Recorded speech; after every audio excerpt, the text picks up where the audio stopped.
At the recent Card Expo 2016, Vice President MasterCard West Africa, Omokehinde Adebanjo, gave a presentation on retail payments in emerging e-commerce revolution in Africa.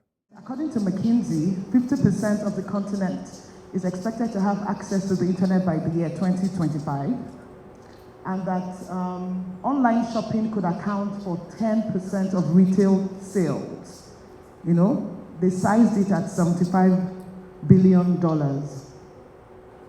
E-markets research says that e-commerce around the world is growing at 16.8%.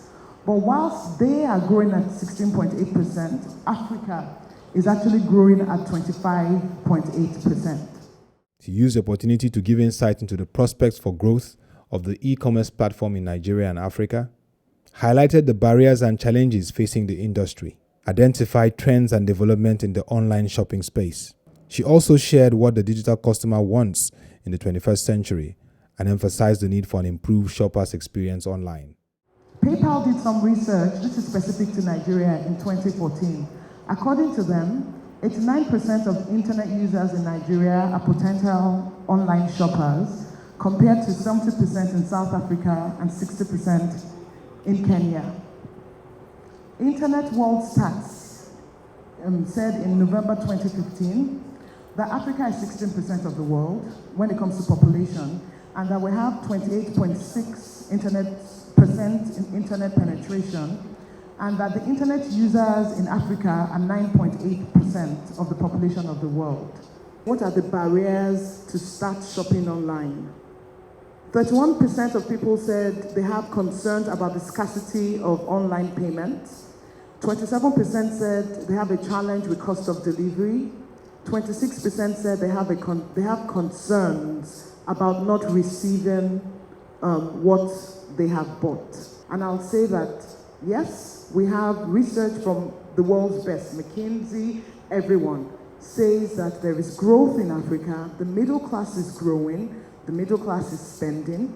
The middle class is spending online because there are more mobile phones. They're interacting with the internet. Internet penetration is getting deeper. Therefore, there is growth potential online.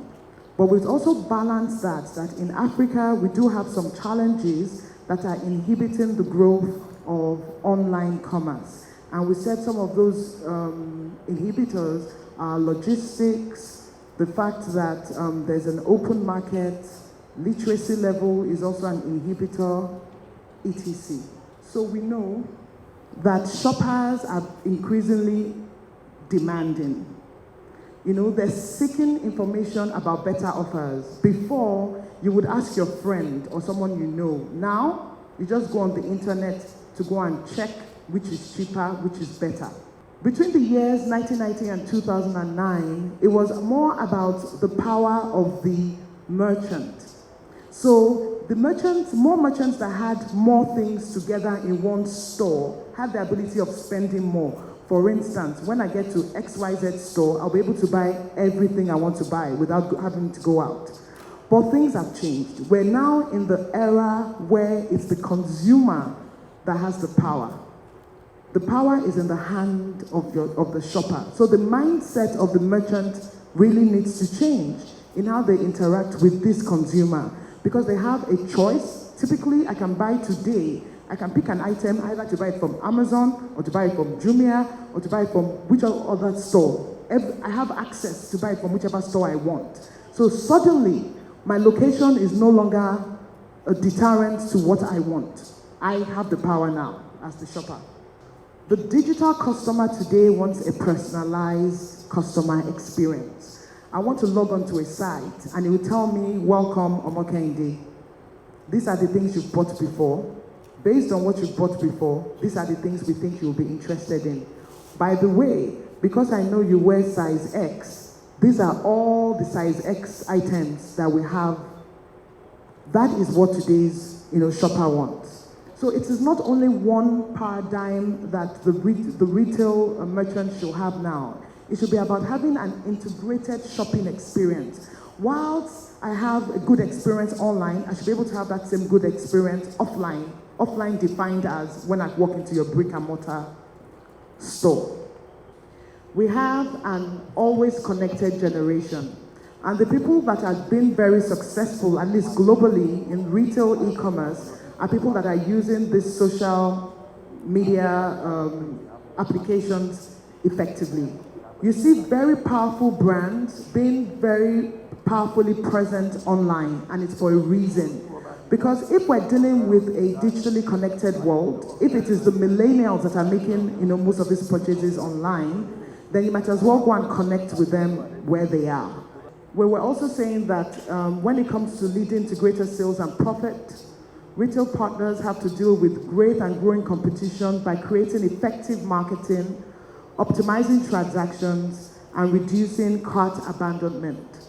This means that you need to have complete visibility of the supply chain and capacity to provide the level of transparency required. We cannot overemphasize improving the shopper's experience. When the shopper comes to your website, what kind of experience do they have? You have to set a high standard for the shopper's satisfaction, because what will determine whether the person is going to have a repeat sale is basically, the experience when they come to your website the very first time.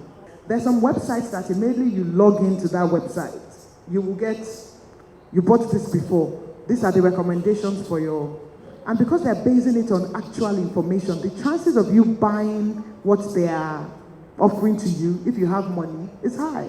Because they're not going to bring what is not relevant. It's going to be something that is your size. It's going to be something in color you like. The only reason they know that is information from what you bought before. So in Africa, we're going to have to step up when it comes to having like a better shopping experience, and by using mining data.